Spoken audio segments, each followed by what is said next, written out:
setiap sekali ngomong sejam itu cuannya bagus. Oh gitu? Iya, bisa ya menghidupi keluarga lah. Dari situ mindset tentang RK gimana? Masih belum percaya sekali, Mas. Terus kapan mulai atau sampai sekarang nggak percaya dengan RK?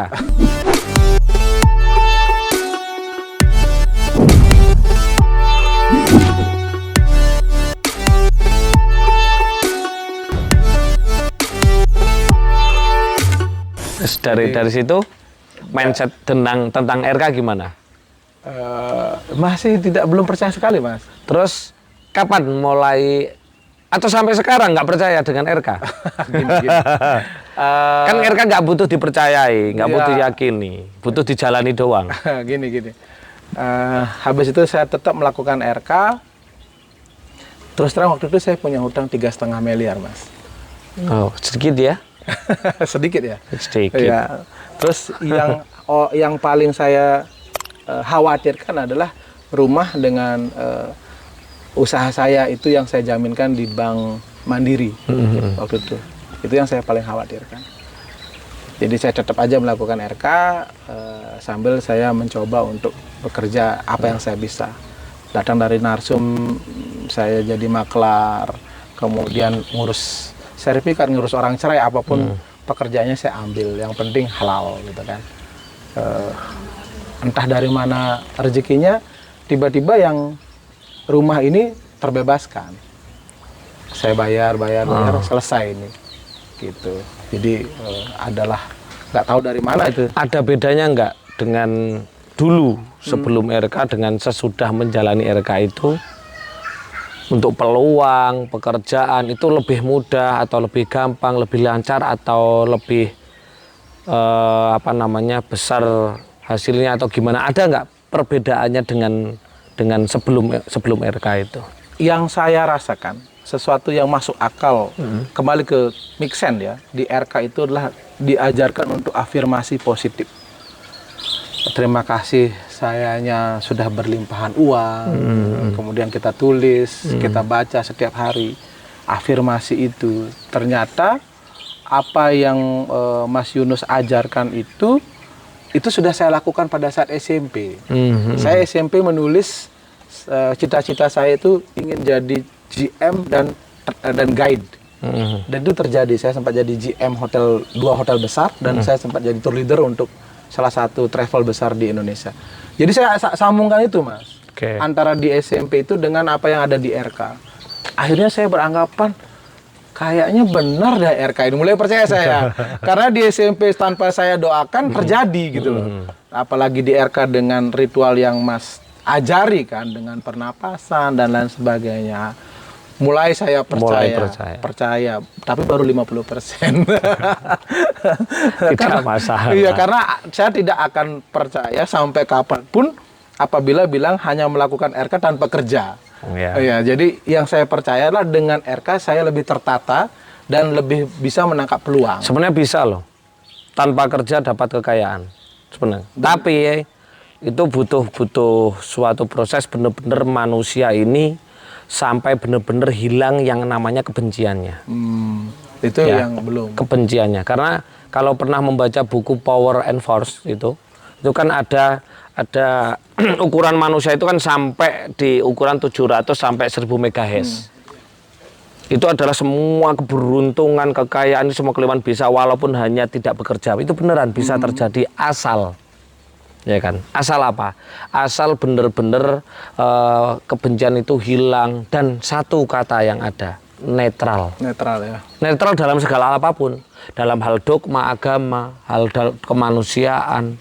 Jadi sama sekali sadar bahwa semua ciptaan yang ada di semesta ini diciptakan Tuhan itu adalah semua ada manfaat, maksud dan tujuannya. Tapi kalau masih ada kita menghina sedikit pun, misalkan kita menghina ciptanya Tuhan, jijik, berarti sama dengan menjijikkan Tuhan. Di situ masih harus bekerja kan gitu kan. Yap. Nah, itulah saya itu di umur sekarang saya ini, Mas. Ini pertama kali saya belajar spiritual. saya tidak pernah mau belajar dan tidak mau tahu tentang spiritual. Yang ada di otak saya kerja itu ya. Apalagi kalau orang nggak pernah belajar spiritual, nggak pernah ikut pelatihan dan lain-lain, kalau di otaknya hanya kerja, akhirnya timbullah mindset mencari kerja, mencari uang dengan cara kerja, kan keliru. Betul. Dan yang paling fatal itu adalah kalau nggak kerja nggak makan. Wah, itu bahaya itu. Itu kalau sampai jadi mindset itu bahaya. Nah, kalau Mas Odi kepingin benar-benar merasakan suatu nggak kerja tapi bisa benar-benar datang uang, itu seperti yang kita bicarakan tadi. Coba Mas Odi mulai lihat film-film tentang anime, ya kan? Anime, ya mungkin bisa Naruto ya. Saya kan bercerita ya. Coba mulai dari anime, semua anime, pemeran utamanya bagaimana? Kucluk. Iya kan? Ya. Koclok, konyol, humoris. Kenapa dia seperti, padahal dia selalu dihina, direndahkan, ya kan? Ya. Dan difitnah, direndahkan, dihina, dihajar, tapi selalu memaafkan, selalu merangkul musuh-musuhnya. Dan itu kenapa dia bisa seperti itu? Karena ada prosesnya. Prosesnya dari apa? Ketika dia masa kecil. Masa kecilnya semua anime itu selalu sengsara loh. Bener nggak? Coba dimulai dari Dragon Ball. Si Son Goku itu kan dari planet apa itu namanya? Lupa saya planetnya. Dia perang ya kan. Akhirnya karena takut si anaknya ini mati, akhirnya dimasukkan ke kapsul, dikirim ke bumi. Sudah jauh dari orang tua dan hidupnya sengsara. Diasuh oleh kakek Kabisenin, ya kan? Kakek yang di situ penyu itu ya? Ya, kakek penyu yang matanya jelalatan perempuan terus itu. Nah, hidupnya kan sengsara beliau, si Goku itu. Susah. Setiap hari nggak ada orang tua, dilatih kungfu ya kan, susah. Nah, si Naruto bagaimana? Mungkin pernah melihat teman-teman juga ya. Naruto sudah ditinggal mati oleh orang tuanya, dibunuh dua-duanya, ya kan? Susah, bahkan di desanya dia itu dihina, direndahkan dan lain-lain. Benar gak? Benar. Iya kan? Nah, dan banyak lagi. Bahkan di Alchemist Full Metal juga gitu, ditinggal orang tuanya dua-duanya, si Al sama L itu. Tapi apa yang terjadi? Semua karena sudah menjadi kebiasaan, tidak ada rasa benci satupun. Ya. Akhirnya ketika dewasa, dia jadi orang nomor satu di Goku, jadi orang nomor satu di semesta. Yep. Ya kan, jadi dewa bahkan ya kan. Terus siapa ini? Naruto jadi Hokage. One Piece malah hidupnya malah tambah sengsara kalau Luffy ini. Kalau Luffy malah sengsara. Jadi apa? Jadi ketua bajak laut sedunia ya kan. Yeah. Nah, bisa Mas Ode sebenarnya, teman-teman semuanya bisa sebenarnya, nggak kerja tapi bisa benar-benar bisa semua berkelimpahan bahkan kaya. Asal itu satu, netral dan kebencian hilang. Itu masuk akal nggak? Masuk akal, wong ada pelajarannya kok film. Dikira film-film seperti ini itu filmnya anak kecil, bukan. Ini bukan filmnya anak kecil. Kalau filmnya anak kecil ya itu siapa namanya Upin Ipin. Ya. Itu. Kembali ke RK Mas. Hal yang paling saya suka dari RK adalah ketika besoknya saya ada pekerjaan banyak Mas. Jam 8, jam 9, saya tata. Setelah dari RK itu saya kan mikir, setelah RK itu mau tidur kan mikir ya besok jam sini. So far, setelah RK itu, semua yang saya scheduling itu tidak ada yang amburadul Mas. Tiba-tiba orangnya tepat datang, selesai ketemu si A, si B. Saya ngomong sama istri, dulu kan kalau kerja kayak gitu kan kita stres Mas. Stres, emosi kan, ini belum selesai, tiba-tiba ini udah nelpon dan sebagainya. Saya ngomong istri, apa karena RK ya kok tertata sekali kita sekarang.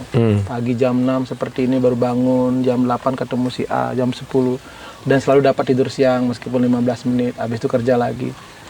Itu dan secara ekonomi banyak hal yang tak terduga.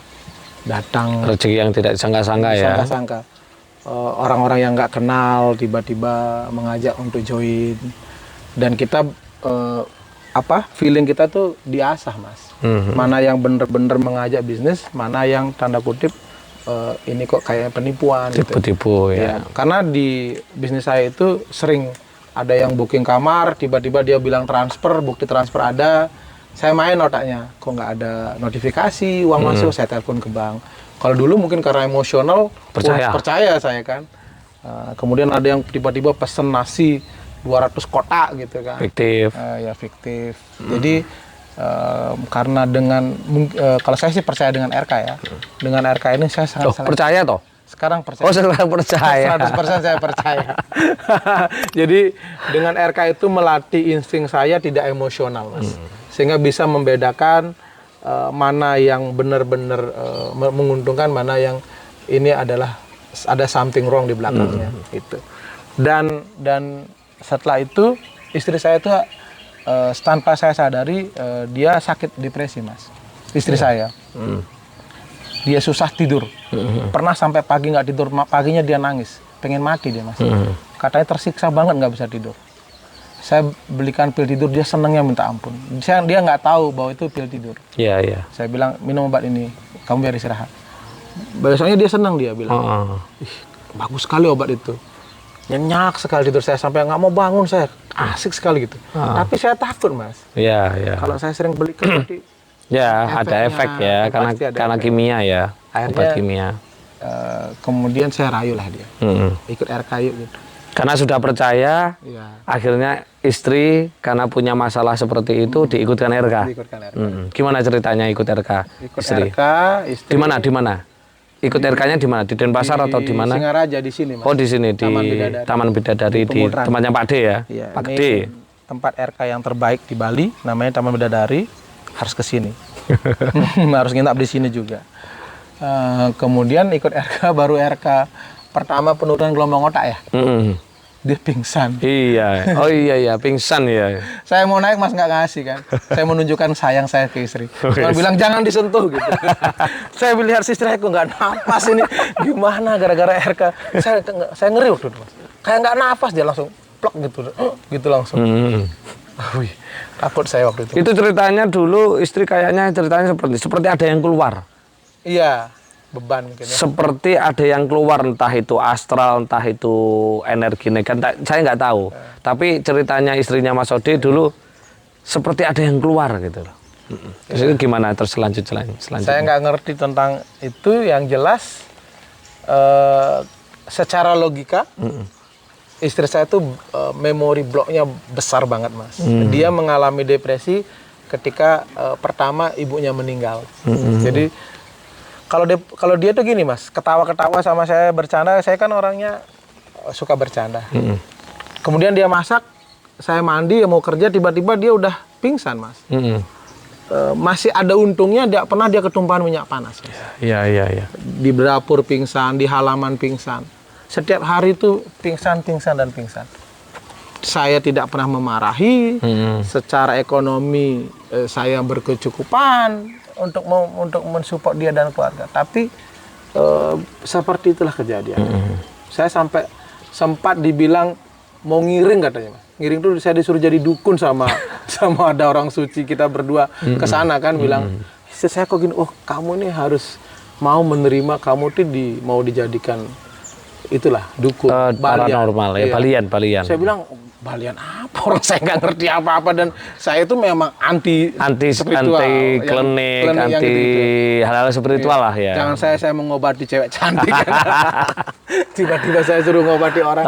Terus akhirnya mengikuti RK, terus latihan bareng, dan akhirnya gimana? Sembuh 41 hari, dan secara kesehatan beliau sembuh, tidurnya nyenyak, nggak pernah mengeluh. Nggak pernah minum obat lagi? Nggak pernah minum obat lagi. Kemudian otak dia lebih encer. Ketika corona dia bilang, saya ada arsop, dia bilang, saya mau dagang sembako. Gimana caranya? Saya mau tanya tetangga apa rokoknya, apa berasnya, saya mau tanya berapa harganya. Berarti otaknya juga mulai cerdas ya? Iya, cerdas dia. Dia ke tetangga main-main, ngobrol. Saya mau jual hal yang sama dengan harga yang sama. Ajak saya ke supplier biar bisa jual dengan harga yang sama. Karena pas kebetulan tempat rumah kita itu nggak ada minimarket yang besar, Mas. Mereka belanjanya itu sekitar 1 kilo lah. Jadi kalau dari rumah peluang berarti ya. Peluang ya. Akhirnya dia catat, oh ini tetangga rokoknya ini. Saya kasih modal cuma 20 juta waktu itu, Mas. Oke. Ya, 20 juta. Itu setelah sembuh ya? Setelah sembuh. Kalau sakit, jangankan buat kerja, Mas. Orang buat masak aja dia pingsan, Mas. Gitu. Tapi benar-benar sekarang ini benar-benar 100%? 100%. Sembuh, dan dulu dia orangnya curigaan banget, Mas. Datang dari mana-mana saya harus setor HP. Dicek WA saya, dicek inbox saya. Setiap hari seperti itu. Padahal saya ini Mas, bentar saya pom. Padahal saya tidak pernah menggaungkan RK itu untuk penyembuhan loh. Tapi banyak sekali orang yang sembuh ya. Ternyata pengakuan dari Mas Ode, istrinya yang punya benar-benar. Ini cerita tidak ada direkayasa ya. Kita nggak ada setting-setting. Memang ini baru tadi bilang, ayo. Saya kira saya ngomong sendiri. Tiba-tiba ada Mas Yunus sebagai hostnya. Biasanya saya nge-host dia. Seperti itu. Oke, intinya semua tertata, tambah harmonis dan gininya apa, otaknya itu encer loh, encer orang ya. bilang, ya. Tambah cerdas lah intinya, Cerdas, tambah pinter ya. ya. Oke. Dari uang itu sekarang udah lumayan, udah bisa beli rak, udah ada penambahan. Dari usaha istri ini. Iya, jadi dia beli rak. Di mana kamu punya uang? Saya bilang itu raknya kan lumayan mahal lah pada saat corona. Itu kan hasilnya gitu. Saya belikan rak, penambahan bahan-bahan yang dulunya harga 20 sekarang sudah lumayan lah. Ya seperti itu yang saya rasakan di ya. keluarga. Dari nggak percaya RK sampai benar-benar terbukti semuanya ya. Oke. Yap. Terakhir Mas Ode, mungkin Mas Ode ada pesan kepada teman-teman yang melihat RK ini, baik yang sudah ber-RK maupun yang belum ber-RK. Iya, buat teman-teman yang belum ber-RK, saya sudah merasakan, membuktikan bahwa RK itu penuh keberkahan dan membuat kita lebih tertata emosionalnya, kehidupannya. Jadi jangan diragukan lagi, ikutlah RK, karena di sini diajarkan tentang budi baik, diajarkan tentang afirmasi, dan semua itu masuk akal, make sense. Tidak ada buat saya itu sesuatu yang bermimpi terlalu tinggi, tidak ada. Karena itu memang diajarkan sesuai dengan akal sehat. Jadi saya tidak pernah mempercayai sesuatu yang tidak masuk akal. Yang teman-teman yang sudah ikut RK, kalaupun ya beda-beda setiap orang, tetap saja lakukan, karena mungkin timingnya belum datang. Mungkin ya. Kalau teman saya Pak Gede, dia ada kapal jet, ya saya kayak Garuda lah. Yang penting nampe aja di atas kan gitu ya. Kita gas saja. RK toh juga RK adalah buat saya ya, untuk kesehatan. Anggap aja buat kesehatan, buat senam kesehatan, gitu aja buat ya. senam, saya bilang tuh yoga, Mas. Yoga ya. Saya bilang mau kemana, mau yoga. Karena kalau dibilang RK itu apa? Apa, nggak tahu. Banyak sekali pertanyaannya. Kadang-kadang saya malas menjelaskan. Saya bilang yoga. Seperti itu. Jadi tetap lakukan. Jadi di sana ada K-nya itu coincidence, keberuntungan. Kita tidak pernah tahu kapan itu datang. Jadi keberuntungan itu bisa didapatkan asal kita tekun. Ya, oke. Luar biasa ya ceritanya Mas Ode, dari mulai tidak percaya RK sampai berhasil pun juga masih tidak percaya ya kan? Mohon maaf Mas Guru. Oh nggak apa-apa. Kan saya penganut ini, penganut anime, jadi selalu merangkul musuh-musuh saya. Saya sempat marah sama dia karena saya sering digojlok sama dia. Beliau sempat marah loh. Kalau kita marah ternyata dapat keburukan. Hati-hati, jangan marah sama saya. Wah, energi saya itu keburukannya itu bisa, waduh, lebih kejam daripada ketuanya iblis. Ya. Terima kasih Mas Ode, hari ini memberikan suatu pemahaman, pencerahan ya, bahwa membuktikan bahwa RK itu benar-benar bukan suatu hal yang harus diyakini, ya kan? Bukan suatu hal yang harus dipercayai, apalagi benar-benar fanatik, ya, fanatik dengan RK. RK itu hanya butuh dilakukan, dijalani dengan santai, dengan bahagia, dengan damai. Udah selesai, pasti ada Dan circle-nya di RK itu positif semua, Mas. Positif semua ya. Iya, jadi setiap pagi itu kita kata, apa kabar bro? Sehat, kaya raya, bahagia. Enggak lagi, Cok, gimana kabarmu gitu enggak ya? Wah, berat ini. Meskipun di dompetnya ada 10.000 gitu, tetap aja sehat, kaya raya, bahagia. Ya, luar biasa ya Mas Ode ini circle. Ya itu namanya kalau di bahasanya Mas Ode mungkin circle gitu kan, circle pertemanan, circle lingkungan. Kalau di bahasa ilmu kuantum itu adalah medan elektromagnetik. Jadi ada ilmu ilmiah ya. ada ilmiahnya loh. Jangan salah Mas Ode ya. RK ini saya ilmiahkan loh. Oke. Dan saya buat tesis saya. Kalau tesis nggak ilmiah kan nggak mungkin kan, apalagi ada 2 pembimbing. Apalagi ini S2 kan, ada 2 pembimbing dosen dan tesis saya tentang RK ini saya upload juga di jurnal nasional dan internasional gitu loh. Dan itu juga sudah keluar LO-nya kan, LO-nya sudah keluar. Jadi benar-benar ini ilmiah sebenarnya. Cuman bisa debatable ya. Bisa sangat bisa sekali. Bisa. Itu yang bikin saya tertarik, Mas. Kalau yang tidak bisa dibuktikan secara ilmiah, kadang-kadang saya nggak masuk akal buat saya tinggal. Iya. Oke, berarti Tuhan kan nggak masuk akal ya, tinggal aja. Ada. Itu ada lain ya. Oke. Ada sesuatu yang masuk akal menurut saya. Oke, terima kasih Mas Ode, kayaknya sudah ini panjang sekali ya. Oke. Terima kasih sudah hadir sini. Saya doakan Mas Ode selalu dalam berkelimpahannya, uang-uangnya, miliaran rupiah dan asetnya tambah banyak, menututi Pak Gede. Melewati ya. malah. Oh, melewati. Oke, melewati Harus. Pak Gede ya kan. Supaya apa? Kok ada kayaknya bener-bener mau melewati Pak Gede untuk Ya, apa? biar namanya? membuktikan aja saya lebih baik daripada Untuk dia. ngetak dok gitu ya. Kita sering bercanda. Oke ya, terima kasih teman-teman. Jika ada salah mohon dimaafkan. Kalau nggak percaya cukup skip aja. Yap. Dan selalu baik-baik aja, komentar juga baik, daripada pahalanya teman-teman yang nggak percaya, nggak suka itu pindah ke kita. Jadi lebih baik dipercayai. Dipercayai. Jika ada kesalahan mohon dimaafkan, kebenaran hak milik Tuhan semesta alam. Saya akhiri, akhirul alam. Assalamualaikum warahmatullahi wabarakatuh. Rahayu, rahayu, rahayu. Om Santi, Santi, Santi, Om. Salam, Assalamualaikum, namo buddhaya, salam sejahtera untuk kita semuanya. Oke.